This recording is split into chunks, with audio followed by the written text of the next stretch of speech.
کائنات کی ابتدا کے متعلق یہ اندازہ لگایا گیا ہے کہ تقریباً 13 ارب سال پہلے ایک بہت بڑا دھماکہ ہوا تھا جسے ہم بگ بینگ کے نام سے جانتے ہیں۔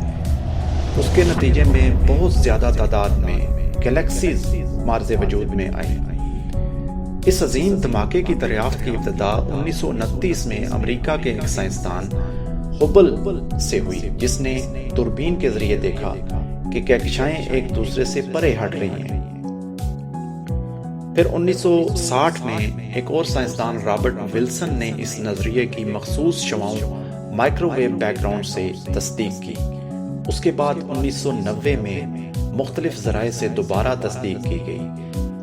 کاسمالوجسٹ کا کہنا ہے کہ جب وقت کا آغاز ابھی نہیں ہوا تھا، یعنی اس وقت ٹی کی ویلیو 0 تھی، اس وقت یہ کائنات ایک چھوٹے سے ریاضیاتی نقطے کی طرح تھی جس کا حجم 0 تھا، لیکن اس کی ڈینسٹی لامحدود تھی۔ دھماکے کے بعد جیسے جیسے وقت بڑھتا گیا، یعنی ٹائم جو تھا وہ 0 سے 1 2 3 4 اور اس طرح سے آگے سیکنڈز بڑھتے گئے، یہ نقطہ پھیلتا گیا جس سے بالآخر کائنات مارز وجود میں آ گئی۔ اس طرح ہم یوں کہہ سکتے ہیں کہ کائنات کو ایک ناچیز سے وجود میں لایا گیا، یعنی یونیورس کریٹڈ فرام نتھنگ۔ سائنسی اصولوں کے تحت دھماکے کے بعد ان گنت سیارے آپس میں ٹکرا کر ختم ہو جانا چاہیے تھے، کیونکہ دھماکوں کا نتیجہ ہی تباہی ہوتا ہے۔ دھماکوں کا نتیجہ یہ نہیں ہوتا کہ اس کے بعد کوئی نظم و نسق سے کوئی چیز چلائی جائے، کوئی نظام پیدا ہو، لیکن ایسا نہیں ہوا، اور ایسا نہ ہونا اس امر کا ثبوت ہے کہ کوئی بیرونی قوت ایسی ان پر کار فرما تھی جس نے ایسا نہ ہونے دیا۔ سوال یہ پیدا ہوتا ہے کہ اتنا بڑا مقصد اور اتنے بڑے معنی پر مبنی واقعہ جو کہ کائنات کی تخلیق کی وجہ بنا، وہ بغیر کسی کے کیے خود بخود کیسے ہو گیا؟ نہیں، بلکہ اس واقعے کو عملی جامہ پہنانے والے نے قرآن میں یوں خبر دی۔ سورۃ الانبیاء آیت نمبر 30، جس کا ترجمہ کچھ یوں ہے کہ کیا وہ لوگ جنہوں نے حق تسلیم کرنے سے انکار کر دیا ہے، انہوں نے غور نہ کیا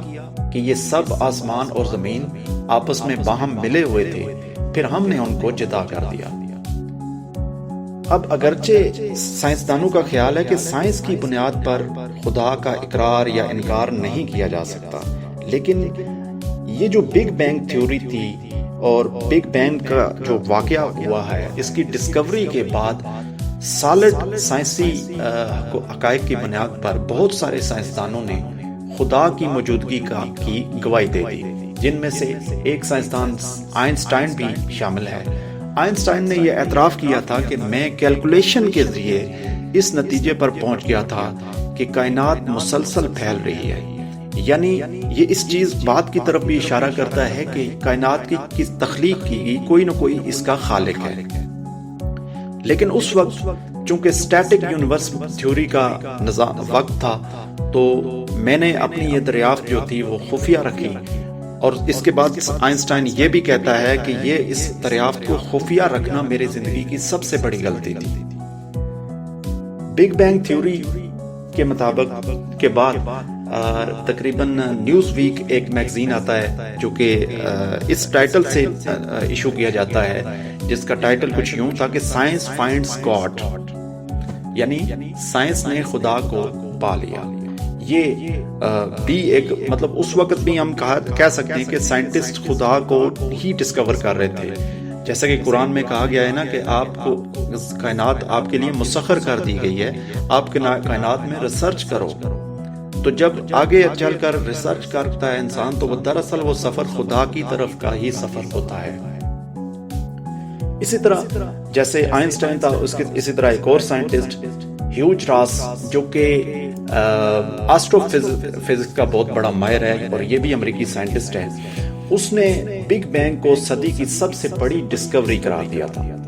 جس سے یہ ثابت ہوا کہ کائنات کو اس خالق نے لا شے سے تخلیق کیا ہے جو وقت اور زمانے کی قید سے بالا تر ہے۔ اس کے بعد پھر ایک اور سائنٹسٹ جو کہ امریکی فلاسفر بھی ہے، جارج گرین سٹائن، اس نے اپنی کتاب سمبولک یونیورس میں اس حقیقت کا برملا اعتراف یوں کیا کہ نہ چاہتے ہوئے بھی آج ہمیں سائنسی انکشافات نے یہ بات ماننے پر مجبور کر دیا ہے کہ اس کائنات کو پیدا کرنے والا ایک سپریم بینگ ہے جو زمان و مکان سے آزاد ہے اور جس پر کوئی حوادث نہیں آتے۔ یہ الفاظ ہیں جان گرین سٹائن کے، جو کہ بہت بڑا امریکی فلاسفر ہے، اور اس نے اپنی کتاب سمبولک یونیورس میں یہ الفاظ لکھے۔ سائنسدانوں کا کہنا ہے کہ اس دھماکے کے بعد کائنات کی تشکیل کے لیے اتنا توازن درکار تھا جس طرح ایک پینسل نوک کے بل 1 ارب سال کھڑی رہے، جو کہ ناممکن ہے۔ مزید برآں آپ کو یہ بھی بات بتاتا چلوں کہ دور حاضر میں اس چیز کی بھی تصدیق ہو گئی ہے کہ کہکشائیں جب بنی نہیں تھی اور اس وقت سے پہلے جو کائنات کی حالت تھی وہ گیسیس سٹیٹ تھی، یعنی اس وقت کائنات گیس کی صورت میں تھی۔ مادہ کی 3 اقسام ہوتی ہیں اور لیٹسٹ تحقیق کے مطابق اس کی 4 ہیں، لیکن جو 3 اقسام ہیں اس میں گیس، مائع اور ٹھوس، یہ تینوں اقسام ہیں۔ جو اس وقت کائنات کی قسم بتائی جا رہی ہے جو لیٹسٹ ریسرچ کے مطابق وہ گیس کی حالت ہے، یعنی کائنات اس وقت گیس کی حالت میں تھی۔ اور اس بات کو قرآن نے سورہ حامیم کی آیت نمبر 11 میں بیان کیا، کہ جس میں صاف الفاظ میں لکھا ہے کہ وہ اس وقت دھواں تھا۔ اس کے ساتھ ساتھ یہ بھی بتاتا چلوں کہ جب ایک سائنسدان کسی نظریہ کو پیش کر دیتا ہے تو اس کا مطلب یہ نہیں ہوتا کہ وہ ایک مسلمہ حقیقت کے طور پر مان لی جائے۔ اس مفروضے پر وہ نظریہ ایک مفروضے کے طور پر لیا جاتا ہے اور اس مفروضے پر بہت ساری ریسرچ کی جاتی ہے، تجربات کیے جاتے ہیں، مشاہدات ہوتے ہیں، اور اس کے بعد اگر وہ چیز درست ثابت ہو جائے تو اس کو ایک قانون کے طور پر مان لیا جاتا ہے، تب جا کر وہ ایک مسلمہ حقیقت بنتی ہے۔ لیکن جب اسٹیٹک یونیورس کی تھیوری تھی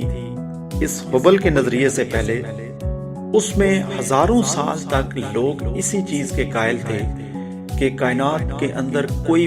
وسعت نہیں آ رہی۔ حالانکہ قرآن نے 1400 سال پہلے اس چیز کو کہا تھا، لیکن نان بلیورز تھے، قرآن پر ان کا کوئی بلیف نہیں تھا، تو وہ سائنٹسٹ جو تھے وہ اس نظریے کے قائل تھے۔ اب ہبل نے 1929 میں جب دوربین کے ذریعے یہ مشاہدہ کیا، اس وقت دوربین ایجاد ہو چکی تھی، تو یہ مشاہدے میں یہ بات سامنے آئی کہ کائنات جو ہے وہ اس کی گلیکسیز جو ہیں وہ آپس میں ایک دوسرے سے دور ہٹ رہی ہیں اور کائنات ایکسپینڈنگ سٹیٹ میں ہے، پھیل رہی ہے مسلسل۔ اس چیز کو سورہ زاریات میں قرآن 1400 سال پہلے بتاتا ہے کہ ہم نے ہی آسمان کو بنایا تھا، کائنات کو بنایا، اور ہم اس کو وسعت دے رہے ہیں۔ اس وسعت کے جو الفاظ ہیں قرآن کے وہ کنٹینیوس ٹینس ہیں۔ کنٹینیوس ٹینس میں قرآن بتا رہا ہے کہ یہ مسلسل پھیل رہی ہے۔ اس چیز کو 1400 سال پہلے جس نقطے کو قرآن نے بتایا، سائنسدانوں نے 1300 سال لگائے اس نقطے پر تحقیق کی، اب جا کر پتہ چلتا ہے کہ وہ نقطہ تو وہی تھا جو قرآن نے 1400 سال پہلے بتایا تھا۔